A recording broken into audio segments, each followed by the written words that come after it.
Hello student, જય શ્રી કૃષ્ણ. આપણે last લેક્ચરની અંદર જૈવ વિવિધતા બાયોડાયવર્સિટી અને તેમનું સંરક્ષણ વિશે આપણે થોડીક ચર્ચા કરી હતી.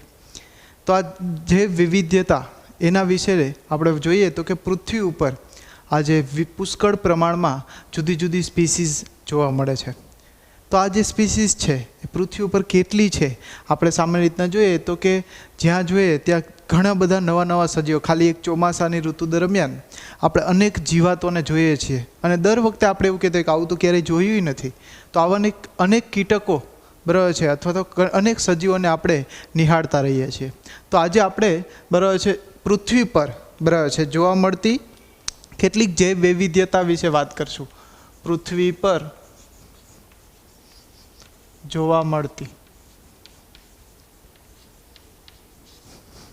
જૈવ વૈવિધ્યતા.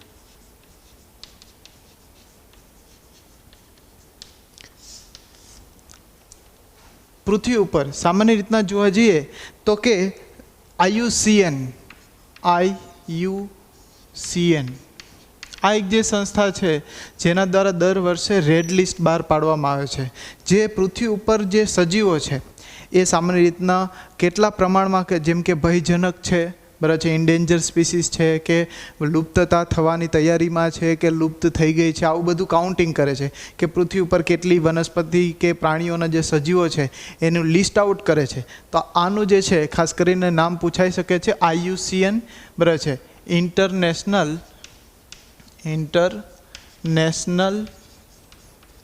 Code for union four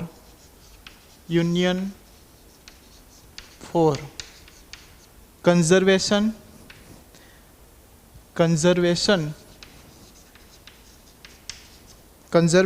of nature and natural resources.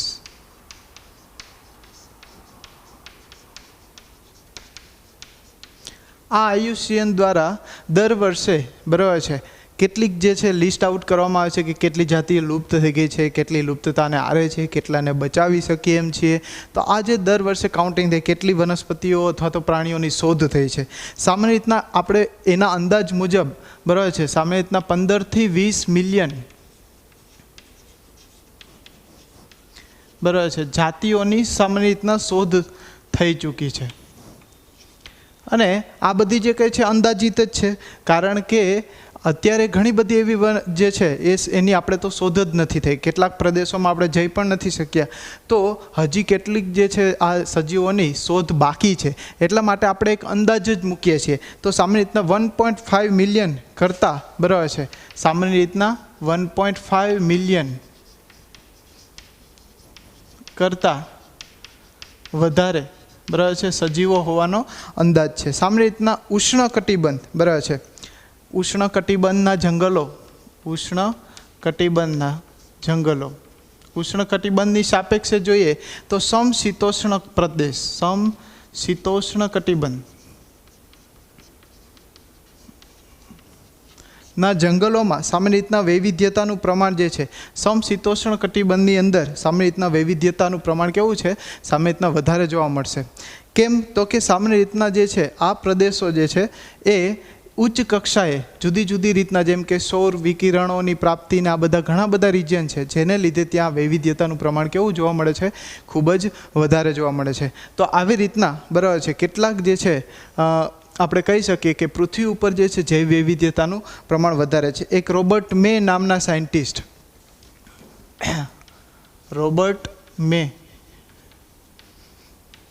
Robert મે દ્વારા એક વિશ્લેષણ કરવામાં આવ્યું કે પૃથ્વી ઉપર જે કીટકોની સંખ્યાઓ છે એ કીટકોના સંશોધન શોધ કરતાં એમને એક વિશ્લેષણ આપ્યું. અને આ રોબર્ટ મે આધારિત બરાબર છે કીટકોનો અંદાજ બરાબર છે કીટકોની જે કંઈ સંખ્યા છે બરાબર છે એની સમૃદ્ધિ એટલે કે કીટકોની જે સમૃદ્ધિ છે જે તે પ્રદેશ વાઇઝ એના આધારિત એને એક અંદાજ મૂકેલો. અને જે સચોટ અંદાજ કારણ કે વૈજ્ઞાનિક પ્રક્રિયાઓ દ્વારા કરેલો હતો. તો આ અંદાજ સામાન્ય રીતના 20 થી 50 મિલિયન જાતિ હોવાનો અંદાજો મુકાયો છે। સામાન્ય રીતના આ બધા જે કંઈ આંકડાઓ છે એ ખાસ કરીને આપણે રિમેમ્બર કરશું, યાદ રાખીશું। ખાસ કરીને જે આપણે કીધું કે આવી સચોટ અંદાજ મુજબ બરાબર છે 20 થી 25 મિલિયન અંદાજ હોવાનો જરૂરી છે। આના સિવાય બરાબર છે કહી શકીએ કે 7 મિલિયન જાતિ હજી હોઈ શકે છે, આવું રોબર્ટ મેએ કહ્યું છે। તો આ બધી જે કંઈ જાતિ છે પૃથ્વી ઉપર, એમાંથી જે કંઈ શોધાયેલી જાતિઓ છે આપણે, તો એ શોધાયેલી જાતિઓમાંથી માત્ર 70% જેટલા તો માત્ર પ્રાણીઓ છે। શું છે? 70% જેટલા પ્રાણીઓ, અને ને માત્ર 22% જેટલા જે છે એ વનસ્પતિઓનો સમાવેશિત છે। જેમ કે દ્વિઅંગી, એકાંગી, ત્રિઅંગી, આ બધી જે કંઈ છે અનાવૃત અને આવૃત, આ બધાનો સમાવેશ માત્ર 22%માં થાય છે। તો પૃથ્વી ઉપર આપણે કહી શકીએ કે સૌથી વધારે પ્રમાણમાં પ્રાણીઓ જે છે એ પુષ્કળ પ્રમાણમાં જોવા મળે છે।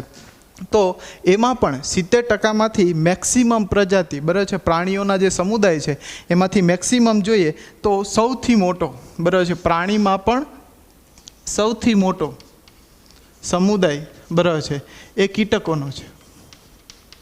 એક અંદાજ પ્રમાણે જોઈએ તો જ્યારે પ્રાણીઓ છે 10 પ્રાણી દીઠ બરાબર છે 7 જે છે એ કીટકો જોવા મળશે। તો આમ પ્રાણી સમુદાયમાં પણ જે છે કીટકોનો સમુદાય ખૂબ જ શું છે? વિસ્તૃત છે। અને કેટલીક આપણે કહીએ કે આદિકોષ કેન્દ્રી સજીવો, આદિકોષ કેન્દ્રી સજીવો, આનો તો કોઈ આપણે હજી ઉલ્લેખ કરતા જ નથી, કારણ કે એ તો વિસ્તૃત પ્રમાણ ખૂબ જ પુષ્કળ પ્રમાણમાં છે અને જેની બધા જ જે સજીવોની શોધ પણ નથી થઈ। તો આમ જે છે એને તો આપણે ગણતા પણ નથી। તો આવી રીતના જે છે પુષ્કળ પ્રમાણમાં પૃથ્વી ઉપર જૈવ વિવિધતા જોવા મળે છે। તો આપણે વાત કરી બરાબર છે IUCN international union for conservation of natural and natural resources બરાબર છે। ખાસ કરીને આપણે વાત કરી જે છે સમૃદ્ધિ આધારિત બરાબર છે, તો 70% જેટલા પ્રાણીઓ છે અને 22% જેટલી વનસ્પતિઓ બરાબર છે એનો ભાગ ભજવે છે ટોટલ શોધાયેલી જાતિ છે। આનાથી પણ વિશેષ કેટલીક જાતિઓની હજી શોધ પણ બાકી છે। દર 10 જે છે પ્રાણીઓ એ 7 તો શું છે? કીટકો। તો સૌથી મોટા પ્રમાણમાં કીટકો જોવા મળશે। ત્યારબાદ આપણે કેટલીક લઈએ ભારતની અંદર જોવા મળતી બરાબર છે જાતિઓ। તો જેમ કે આ જાતિઓની અંદર બરાબર છે સામાન્ય રીતના આપણે યાદ રાખીશું, અહીંયા ખાસ એક યાદ રાખીશું 1.5 સોરી આને સુધારશું આપણે 1.5 મિલિયન બરાબર છે જે જાતિઓની આપણે શું કરી છે? શોધ કરેલી છે। તો ત્યારબાદ આપણે વાત કરીએ ભારતની અંદર જોવા મળતી, આપણે NCERTની અંદર બરાબર છે આ 3 ફિગરો આપેલી છે, જેમ કે અપૃષ્ઠવંશી, પૃષ્ઠવંશી અને વનસ્પતિ સૃષ્ટિ। આ 3 જે ફિગર છે એને ખાસ આપણે યાદ રાખીશું। જેમ કે ત્રણેયની અંદર સૌથી પ્રથમ અપૃષ્ઠવંશીની અંદર જોઈએ તો સામાન્ય રીતના મોટા ભાગનું જે છે એ કીટકો દ્વારા રોકાયેલી છે, મોટા ભાગની જે સ્પીસીસ છે કીટકો દ્વારા। ત્યારબાદ વાત કરીએ તો કે મૃદુકાય બરાબર છે, સ્તર કવચી અને સામાન્ય રીતના આ જે પ્રદેશ છે બરાબર છે બધા જ અન્ય પ્રાણીઓ માત્ર આટલા ભાગમાં રોકાયેલા છે। તો આની ઉપરથી આપણે કહી શકીએ કે મોટા ભાગના કેવા છે? કીટકો, જાતીય સમૃદ્ધિ કેવી છે? સૌથી વધારે કીટકોની જોવા મળશે, જે આશરે આપણે કહી શકીએ કે 30 મિલિયનથી પણ વધારે છે। 30 મિલિયનથી પણ વધારે હોવાનો અંદાજ કાઢી શકીએ છીએ। ત્યારબાદ આપણે પૃષ્ઠવંશીની વાત કરીએ તો કે પૃષ્ઠવંશીની અંદર બરાબર છે સૌથી મોટા ભાગે જોઈએ તો કે મત્સ્ય, મોટામાં મોટો સમુદાય કેવો છે? મત્સ્ય, માછલીઓ છે એ પુષ્કળ પ્રમાણમાં જોવા મળશે। ત્યારબાદ જેનું જે છે ટકાવારી છે 55% જેટલી મત્સ્ય છે, એટલે કે અડધો અડધ જે છે એ પૃષ્ઠવંશીમાં મત્સ્ય ભાગ રોકે છે। ત્યારબાદ વાત કરીએ 8% જેટલું, 8% જેટલું કોણ છે? તો કે સસ્તનો। ત્યારબાદ 16% જેટલું પક્ષી છે, પક્ષીઓ, અને 12% જેટલા સરીસૃપ અને 9% જેટલા ઉભયજીવી। રેડી?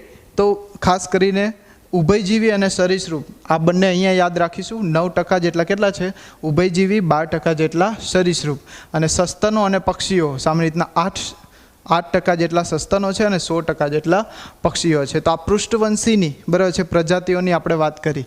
ખાસ યાદ રાખીશું. આ નંબર જે છે આપણને આકૃતિ મુજબ યાદ હોવા જોઈએ. બરાબર છે. ત્યારબાદ આપણે વાત કરી મોટો સમુદાય. વનસ્પતિની અંદર આપણને ખબર છે કે સૌથી મોટો સમુદાય હોય તો એ કોણ છે? તો કે ફૂગ સૃષ્ટિ છે. મોટા ભાગનો જે છે જે વૈવિધ્યતા આપણને જોવા મળે છે એ છે ફૂગ સૃષ્ટિ. અને એનાથી મોટું વિશેષ વાત કરીએ તો કે આવૃત બીજધારી. આવૃત બીજધારી જે એનાથી પણ મોટો, બરાબર છે. એટલે કે આવૃત બીજધારી સપુષ્પી વનસ્પતિ જે પૃથ્વી ઉપર સૌથી વધારે જોવા મળે છે. તો અહીંયા બાકીની જે છે તો અહીંયા લખીશું આપણે દ્વિઅંગી વનસ્પતિ, અહીંયા લખીશું આપણે ત્રિઅંગી વનસ્પતિ, બરાબર છે. ત્યારબાદ બરાબર છે અહીંયા જે છે એ લીલ અને સામાન્ય રીતના બહુ નાનો ભાગ જે લાઇકેનનો રોકેલો છે, તો ઓછી સ્પીસીસ છે. તો આવી રીતના ત્રિઅંગી અને અન્ય વનસ્પતિ, જેમ કે અન્ય વનસ્પતિમાં આપણે લઈ શકીએ અનાવૃત બીજધારી. તો આ બધી જે છે એની સ્પીસીસ ડાયવર્સિટી આપણે જોઈએ તો આ આકૃતિ મુજબ ખૂબ જ ઓછી છે. અને આપણે જોઈ શકીએ કે સૌથી વધારે, બરાબર છે, બે જે છે આવૃત બીજધારી અને ફૂગ સૃષ્ટિ એનું પ્રમાણ ખૂબ જ વધારે છે. તો આમ આકૃતિ વાઇઝ જે છે એ તમને ઘણા બધા ક્વેશ્ચન પૂછી શકે છે. તો આ ત્રણ જે છે એ ડાયવર્સિટી લેવલે, બરાબર છે, આ આલેખ જે છે આપણે ખાસ યાદ રાખીશું. તો જે છે પૃથ્વી પર જોવા મળતી જે વૈવિધ્યતાની વાત કરી. હવે આપણે ભારતની અંદર ભારતમાં જોવા મળતી, બરાબર છે, જોવા મળતી જે વૈવિધ્યતા વિશે આપણે થોડીક વાત કરીએ. તો કે ભારતની અંદર જે જોવા મળે છે એ ડાયવર્સિટી અંતર્ગત, બરાબર છે, તો કે ભારતની અંદર 2.4% જેટલી, શું કહે છે? તો કે 2.4% જે છે એ જમીન વિસ્તાર રોકે છે. અને આ 2.4%ની અંદર જૈવ વૈવિધ્યતા જોવા જોઈએ તો જૈવ વૈવિધ્યતાનું પ્રમાણ, જે વિશ્વની જે વૈવિધ્યતા છે એનું 8.1% જેટલું પ્રમાણ છે. અને આ પ્રમાણને લીધે, બરાબર છે, ઇન્ડિયા એક ડાયવર્સિટી લેવલે ખૂબ જ રિચનેસ ધરાવે છે. આથી કહી શકીએ કે વિશ્વના, બરાબર છે, વિશ્વના ટોપ 12 કન્ટ્રી છે, બરાબર છે, વિશ્વના 12 દેશો જે જૈવ વૈવિધ્યતા ધરાવે છે, 12 દેશો પૈકીની ભારત એક છે. તો આજના સમયમાં જોઈએ, આજના ટુડે, તો કે આજે જોઈએ તો કે 12 દેશોને બદલે અત્યારે 18 દેશો જે છે જે જૈવ ડાયવર્સિટી એટલે કે જૈવ વૈવિધ્યતાની અંદર સમાવેશ છે. પણ આપણે એનસીઆરટી પ્રમાણે માત્ર 12 રાખશું કે વિશ્વના 12 દેશો પૈકી ભારત કેવો છે? તો કે એક છે જે જૈવ વૈવિધ્યતાનું પ્રમાણ ધરાવે છે. એટલે સારી રીતના હવે આપણે જોઈએ કે રોબર્ટ મેના અંદાજ મુજબ જોઈએ, રોબર્ટ મે જેને આપણને અંદાજ આપેલો કે આટલી વસ્તીઓ હોય છે, તો આના અંદાજ મુજબ જોઈએ તો માત્ર 22% જેટલી જે છે એ તો આપણે શોધાઈ ગયેલી હોવી જોઈએ, બરાબર છે. આટલી શોધ તો આટલી તો જાતિઓ છે જ, બરાબર છે, એવું આપણે કહી શકીએ. સામાન્ય રીતના 1 લાખથી વધુ, બરાબર છે, 1 લાખથી વધુ વનસ્પતિઓ, બરાબર છે, અહીંયા જોવા મળે છે. અને 3 લાખથી વધુ, બરાબર છે, એ પ્રાણી સૃષ્ટિ એટલે કે એ આપણને જોવા મળે છે. અને બાકીના જે છે સામાન્ય રીતના આટલા જે છે આટલી હજી સૃષ્ટિ તો જે છે એની શોધ કરવાની પણ શું છે બાકી છે. તો આજે કહી શકીએ કે ડાયવર્સિટી લેવલે, બરાબર છે, ખૂબ જ જે છે આગળ વધી શકીએ છીએ. કેટલાક ઉદાહરણ દ્વારા જે છે આપણે સમજી શકીએ કે વિષુવવૃત્ત, જેમ કે આ પૃથ્વી પર જોવા મળતી આ ઇક્વેટર લાઇન છે, બરાબર છે, આને આપણે કહીશું ઇક્વેટર, વિષુવવૃત્તીય લાઈન. ત્યાંથી લઈને આપણે જે વૈવિધ્યતા જોઈએ કે વિષુવવૃત્તથી જેમ જેમ દૂર જતા જઈએ, ખાસ યાદ રાખજો આ લાઈન આપણે ખાસ સમજવાની છે કે વિષુવવૃત્તથી જેમ દૂર જશો, વિષુવવૃત્ત પ્રદેશથી, વિષુવવૃત્તથી જેમ દૂર જતા જઈએ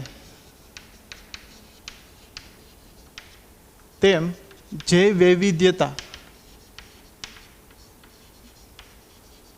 તાનું પ્રમાણ ઘટે છે. તો આપણે યાદ રાખીશું જેમ કે આ ઇક્વેટર લાઇન છે.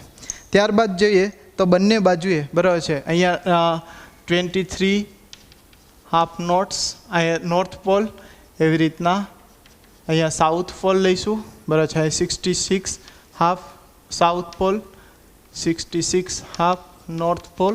અહીંયા જે છે એ 90 જે છે 90 ડિગ્રી એ બરાબર છે ઇક્વેટર, અને આ જે ઉપરના બે પ્રદેશો છે સામાન્ય રીતના આને આર્કટિક સર્કલ તરીકે ઓળખાય છે, અને આ જે સર્કલ છે એને એન્ટાર્કટિકા તરીકે ઓળખાય છે, એન્ટાર્કટિકા સર્કલ. ખાસ કરીને બરાબર છે આ આધારિત આપણે કેટલાક પ્રશ્નોને જોઈશું. તો આ જે છે બંને બરાબર છે, એકને આપણે કહીશું ટ્રોપિક ઓફ કેન્સર બરાબર છે, આને આપણે શું કહીએ છીએ ટ્રોપિક ઓફ કેન્સર.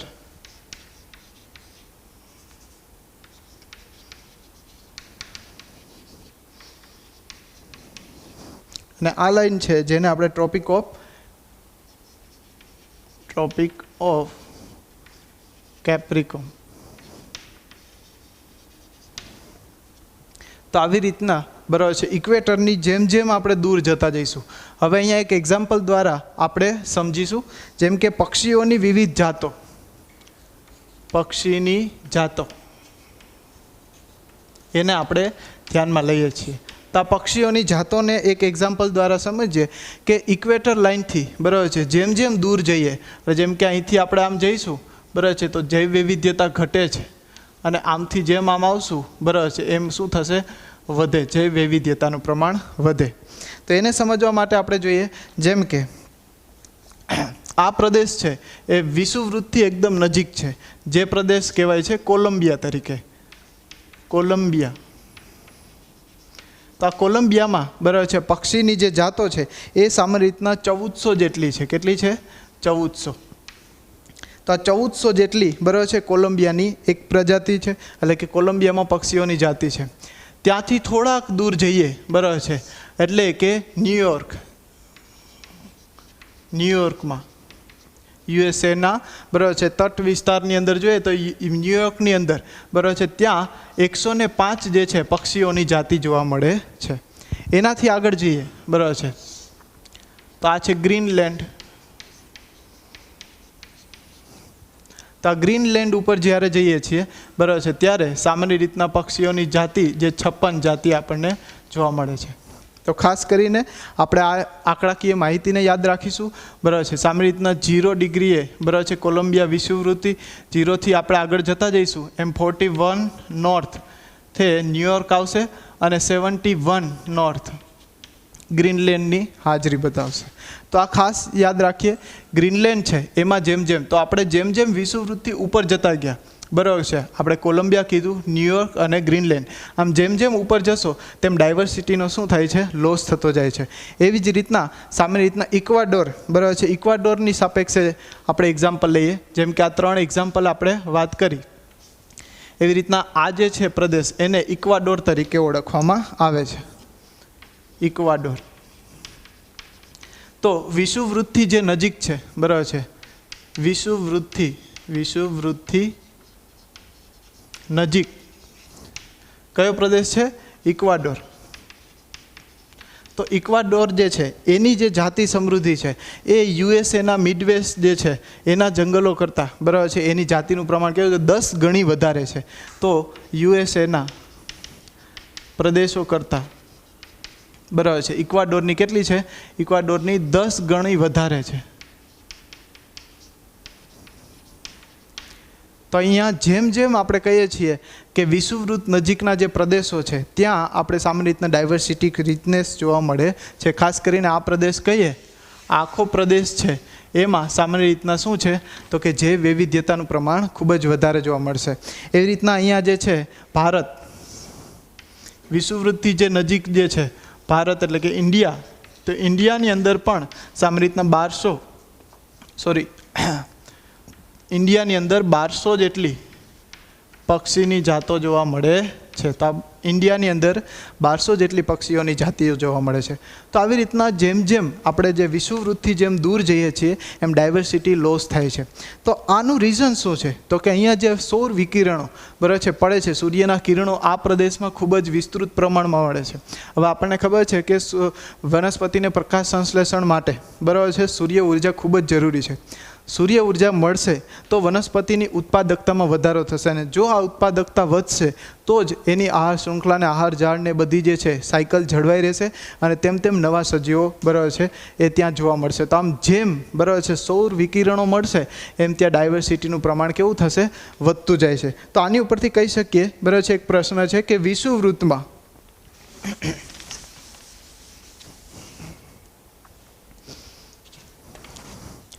વિષુવવૃત્ત પ્રદેશની અંદર જોઈએ તો કે વિષુવવૃત્ત વિસ્તારમાં જૈવ વૈવિધ્યતાનું કારણ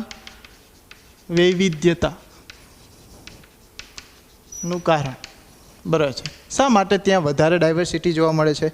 ખાસ કરીને એની ચર્ચા આપણે જોઈએ કે બે પ્રદેશો છે, સમશીતોષ્ણ અને ઉષ્ણકટિબંધ. આ બંનેની વાત કરીએ કે વારંવાર બરાબર છે. શા માટે આ જે પ્રદેશ છે ઉષ્ણકટિબંધમાં વધારે પ્રમાણમાં ડાયવર્સિટી છે? તો સામાન્ય રીતના સમશીતોષ્ણ પ્રદેશમાં વારંવાર હિમપ્રપાત થાય છે, વારંવાર હિમપ્રપાત જેવી ઘટનાઓ બની હતી, અને આને લીધે બરાબર છે એની સાપેક્ષે આ પ્રદેશ છે એ લાખો વર્ષો સુધી ખલેલ પહોંચાડ્યા વગર કોઈ પણ જાતની જે છે પ્રવૃત્તિઓ થઈ નથી, બરાબર છે, કુદરતી આફતો કેવું નથી, તો ખલેલ વગર એમનેમ રહે છે, જેથી કરીને એને ઉદ્વિકાસ માટે